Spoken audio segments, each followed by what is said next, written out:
Let's all try to put the pieces back together again.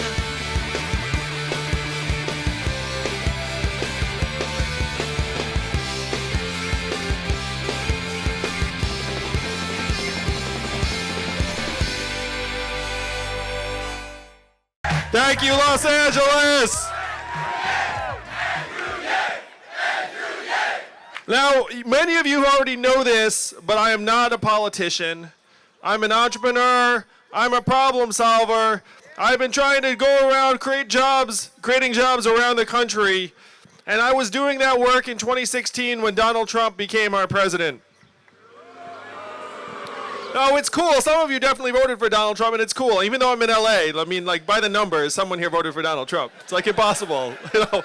Oh yeah, that's math. That's simple math. Yeah.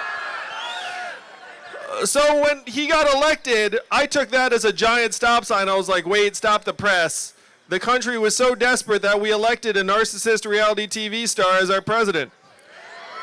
And I said, okay, we have to stop and figure that out. So if you look at the mainstream media, you get a bunch of explanations for why he's our president today. Go ahead, shout out an explanation for why is Donald Trump our president today. Russia, that's one for sure. What else?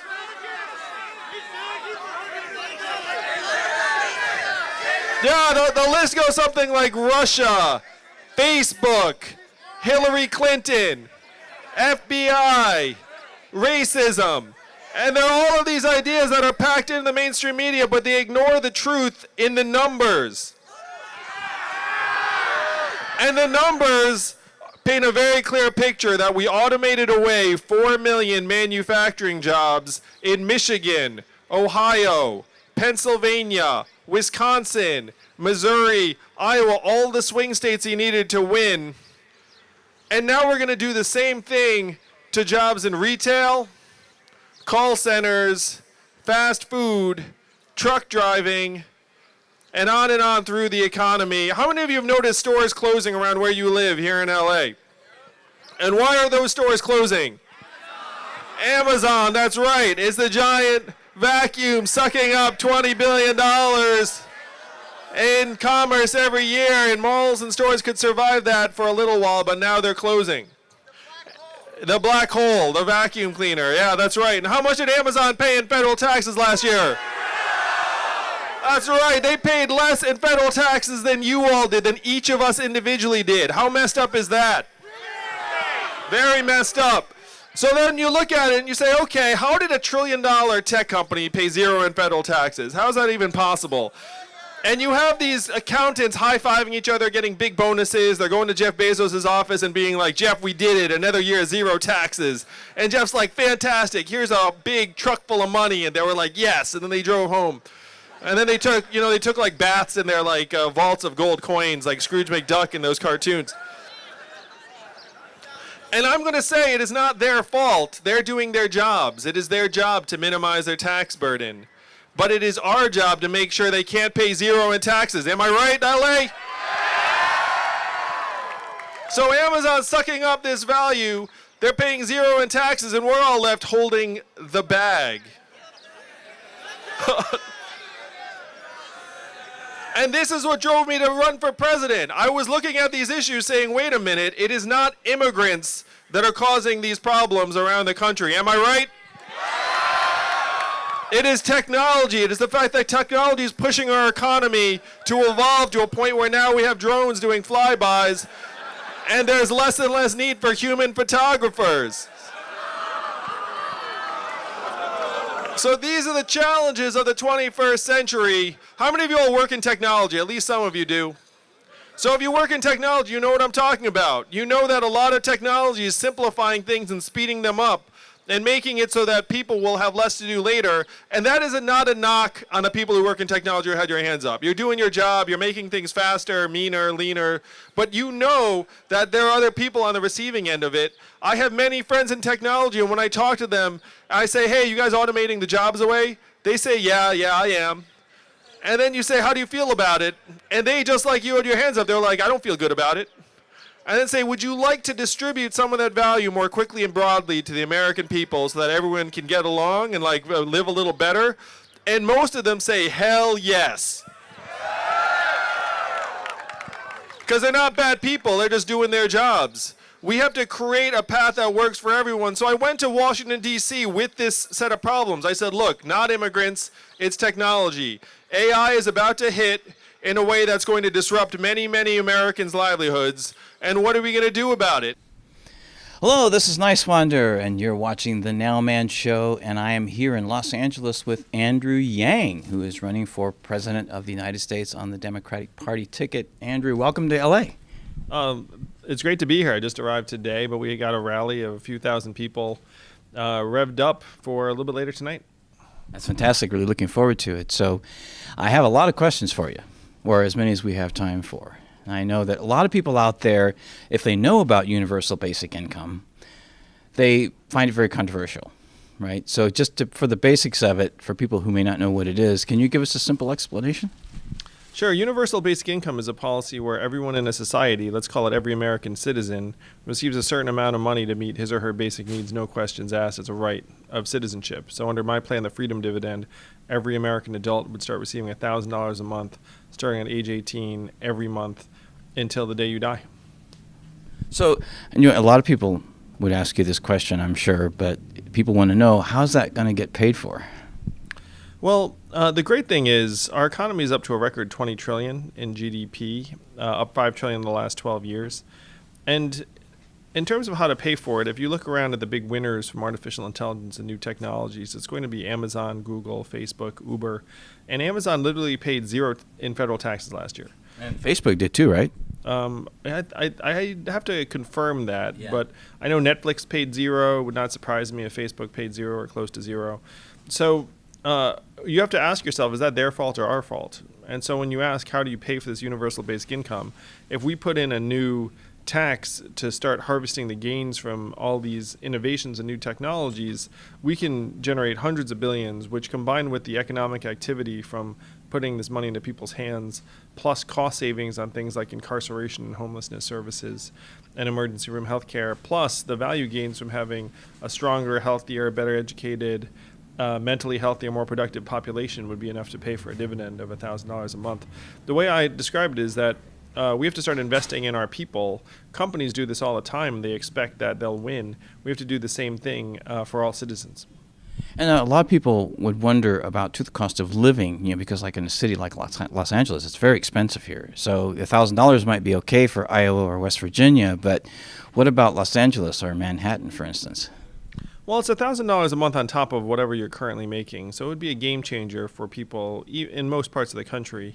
But it's true that it doesn't go as far in places like Los Angeles as it would in rural communities and places around the country. There's a trade-off involved because many people live in a place like New York because they're trying to access certain economic opportunities. And the hope is that this $1,000 a month, it goes with you wherever you go. So it could help make us much more dynamic, where people feel fixed in place because they need to be close to work, but maybe we could move around a little bit. And it could mean that people from rural communities take a shot at living someplace a little more expensive. I have a feeling a lot of people here in LA might be tempted to move someplace a little lower cost if they had $1,000 a month coming in. So it should fuel movement in both directions. So a lot of people would also question, when you say value-added tax, they would say, ooh, tax. What is that exactly? Well, again, if you look around at other countries, they've figured out what we have not. So if you have your biggest tech companies, literally trillion-dollar companies paying zero in federal taxes, it's partially because the income tax system is really easy to game. A company like Amazon or Netflix will say it just went through Ireland or it didn't happen here in the U.S. So what other countries have already done is they've already implemented a value-added tax, which then means if you're benefiting from that marketplace, you have to pay into it. And that's the most foolproof way to make sure that the American people get a tiny slice of every Amazon purchase, every Google search, every robot truck mile, every Facebook ad, and on and on. Because, one of our founding fathers, Thomas Paine, was a proponent of the citizens' dividend, is what he called, and he was a radical. He was even considered a radical in his day. And I know a lot of people from all across the political spectrums, and their critique of that is everywhere from Well, we've all heard the free money nonsense. Everybody just wants free money, just like Bernie. Free education. And then I've also heard other criticisms as well, because people are concerned that, like, well, isn't that just like a form of reform? And as much as we all love the New Deal and everything like that, there's people who don't want to see the UBI plus go away because of we see how our system functions or dysfunctions. So people would be concerned that already have welfare or disability. Hopefully not Social Security would go away. That they're concerned that, well, in the transition of this new system, they might lose all of that, which would concern people. Because we have, as you know, lots of people homeless. More and more people are out in the streets. A lot of people have lost homes since 2008. They've lost careers, income, savings, even pensions, retirement savings. I can certainly relate to that. I know millions of people that way. 40% can't afford basic necessities or a $500 emergency, and it's just going to get worse until we can do something. So what do you think about a dividend that's based on, like, the commons? Like, for instance, the things that we all share together. For instance, the internet, intellectual property, when we do develop solar and wind and hydropower systems, and even fossil fuels like the Permanent Fund in Alaska. What are your thoughts about the commons being part of that dividend? Well, that's in essence what I'm proposing with the Freedom Dividend, which is what my version of universal basic income is. And if you think about this value-added tax, it's essentially a tax on our common marketplace.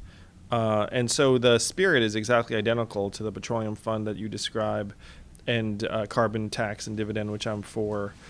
So the tricky part to me is that you can find something and you put it in place of the natural resources to tax it, but then the amount of money you're talking about is unclear to people. So I'm much rather just start at the end goal. It's very easy to understand, $1,000 a month for every American adult. And then we can figure out what common resources that we need to harness to get there. Yeah, and that's true. We can it's great that you're doing this to open up the discussion and get some movement on it, because I have family in Switzerland, and I first learned about UBI that way from the referendum. Are you familiar with that, from like 2015, 2016? Yeah, but they were asking for, I believe, something like $36,000 a person per year. But I want to say very clearly, we can do more than just elevate the ideas. We can win the whole thing. I'm polling at 3% nationally right now, and most people have never heard of Andrew Yang, including a lot of people watching this video.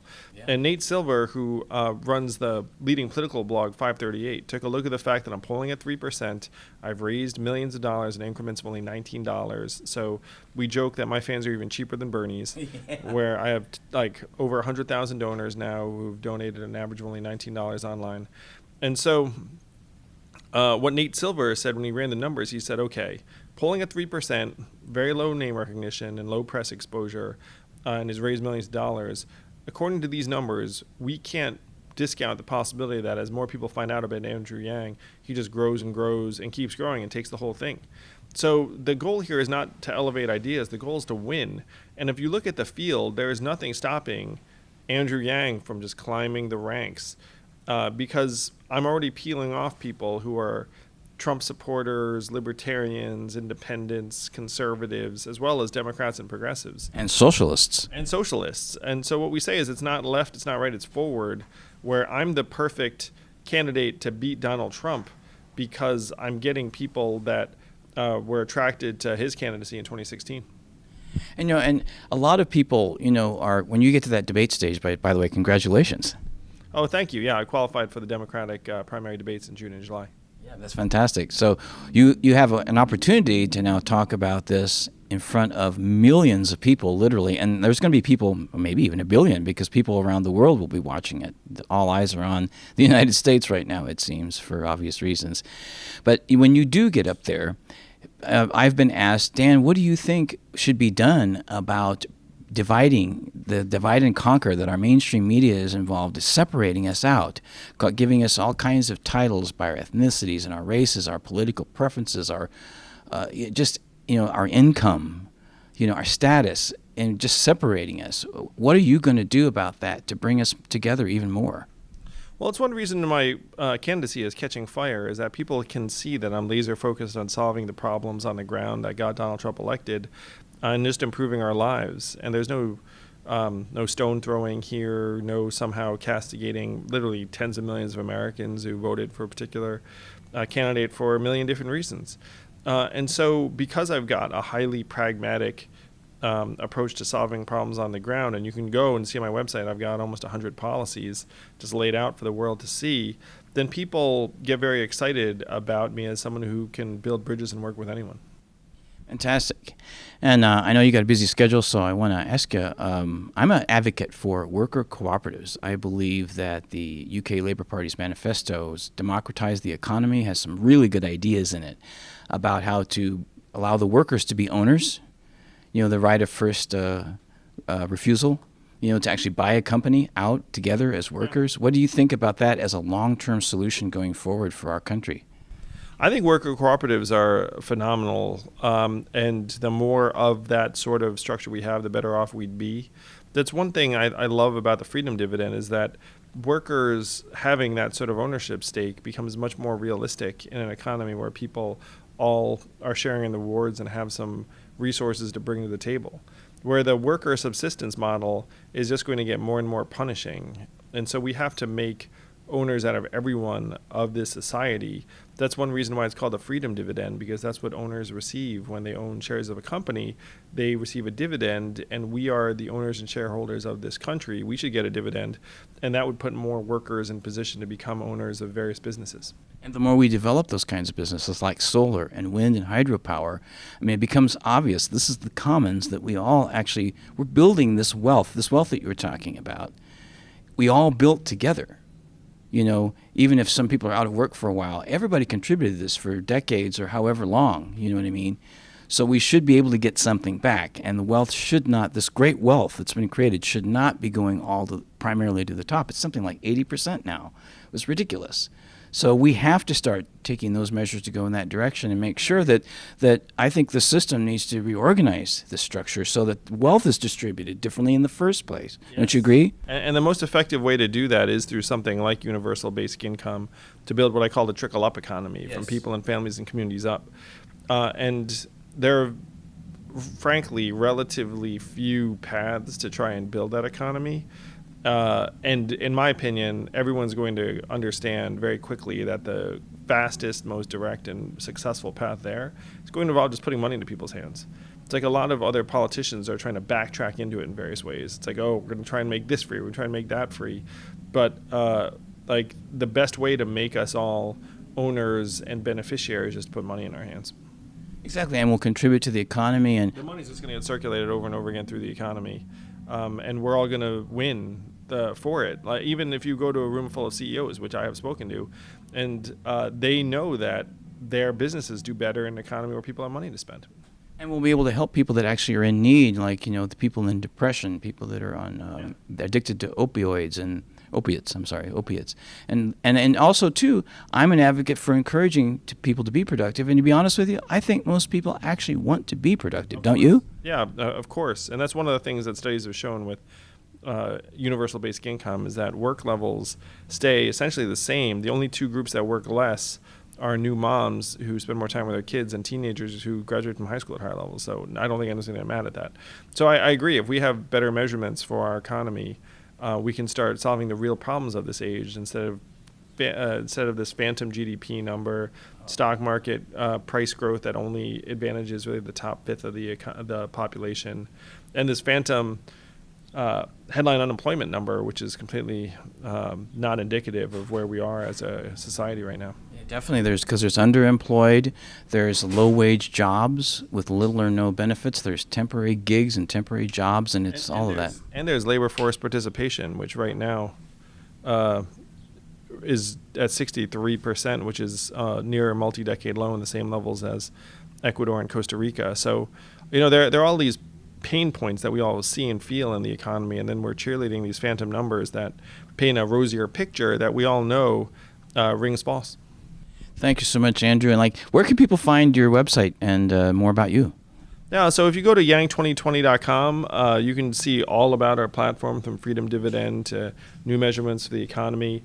Or you can just Google Andrew Yang. We joke that the Yang Gang is very cheap to join. Again, if you donated $20, you'd be an above average Yang Gang member. And so we're excited to take this message around the country and the world. I'm going to be on the Democratic primary debate stages in June and July, so you'll see me in more and more places over time. That's fantastic. Can you say anything to the people that might be watching that only speak Taiwanese? 我是杨安子，我在竞选美国总统. But my Chinese is obviously quite poor. I got left back a few times in Chinese school. Thank you so much, Andrew. This is Niswander with Andrew Yang on the Nowman Show. So that's number one, the freedom dividend. The second is we have to get health care off the backs of American families and workers. Am I right? Now, I have to say, you all look beautiful and sun-kissed and healthy because we're in Los Angeles. You look like you've spent exactly 0 days with a doctor or in some kind of healthcare situation. But I have to say that healthcare right now is like the worst of all worlds for Americans, where we spend twice as much as other countries to worse results. And when we get sick or injured, we are much more stressed out about navigating our crazy system than we are actually getting well. And that's wrong in the richest, most advanced country in the history of the world. We can change it. We can have Medicare for all, and that's what I'm going to make happen as president.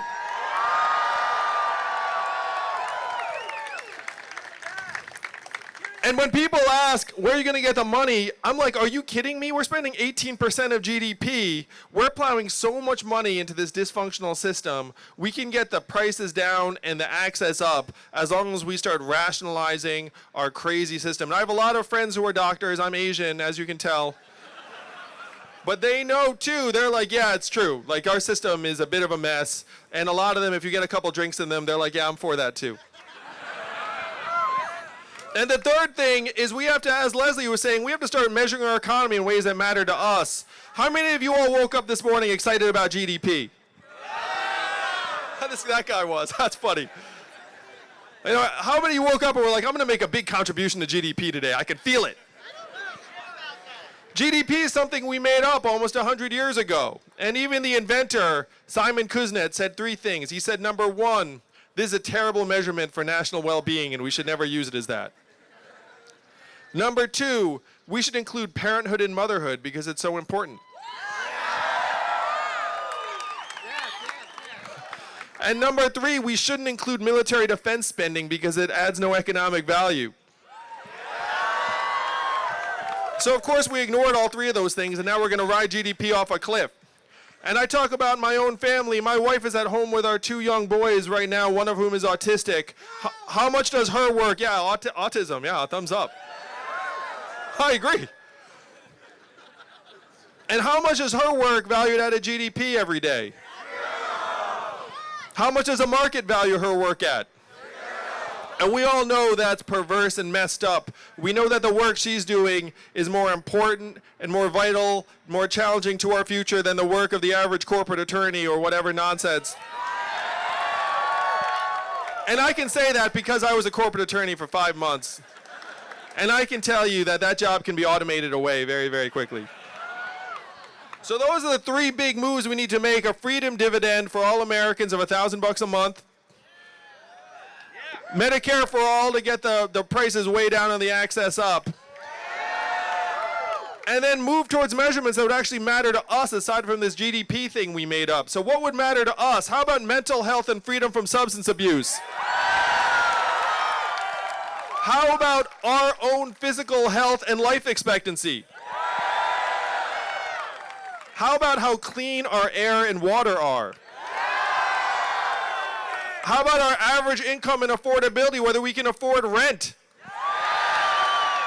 So believe it or not, we can actually change our economic measurements to these things. And then I'm going to present them to you all at the State of the Union address every year. I'm going to have a PowerPoint deck. I'm going to be the first president to use PowerPoint for my State of the Union address.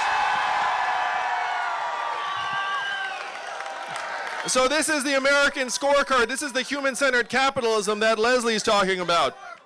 PowerPoint. It's a new chant.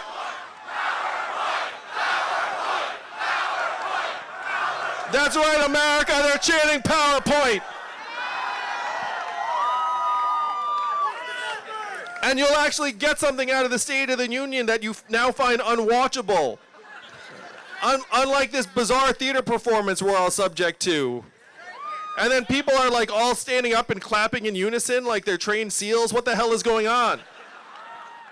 Instead, you'll get something out of it. You'll get real information and then some data on how we're going to improve things. When I talked about health and life expectancy, our life expectancy has declined for the last 3 years, the first time in 100 years.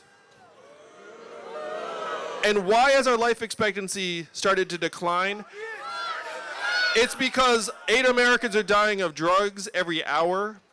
It's because suicides have overtaken vehicle deaths as the leading cause of death for the first time in American history. And so we're worshiping this GDP number while our people are dying. And it makes no sense. I can't repeat that, but he's right. So if we had the right measurements, we could see how we're doing and we could make it better. And as president, I'm going to say, look, 8 Americans dying of drugs every hour, that's horrifying and unacceptable. And we're going to get it down by 50% in my first term, and here's how we're going to do it. And then I'll report back every year. What do you think? So this is the vision of the economy we have to get behind. We have to stop arguing about socialism, capitalism, this argument from the 20th century. I can guarantee you none of them saw artificial intelligence coming. And I like to quote my friend Eric Weinstein, who said this. He said, "We never knew that capitalism was going to get eaten by its son, technology." Yeah, they're family. It's like capitalism, technology, and then technology's like Oedipus, like freaking killing his dad.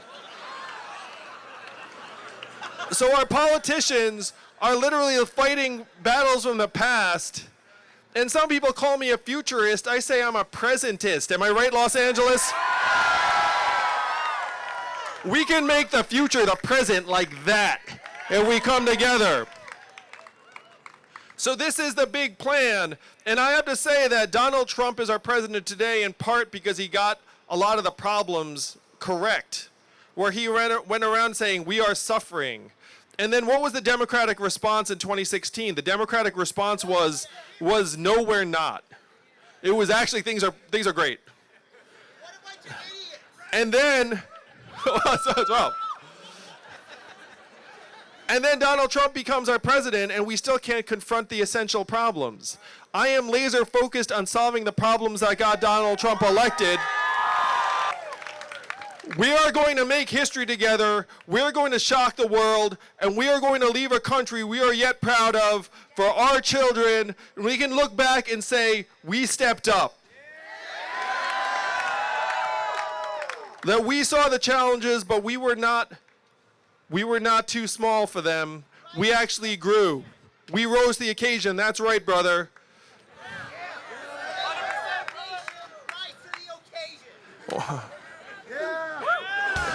I think what he said was, build the foundation and rise to the occasion. What do we think? That's beautiful. So this is the vision for our economy we have to build. We have to build a trickle-up economy. From our people, our families, and our communities up. And that vision is going to take hold here in Los Angeles. It's going to go to Nevada, it's going to go to Iowa, it's going to go to South Carolina. Now, one thing that you may all not know, how many of you knew that California actually moved its primary date up this time?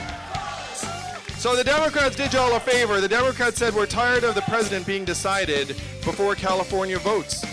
And so they decided to move up to March. You all actually will be able to submit early votes around the same time that Iowa and New Hampshire start voting. How many of you knew that? So for the first time in decades, California is going to help choose the next president of the United States. Are you up for that, Los Angeles?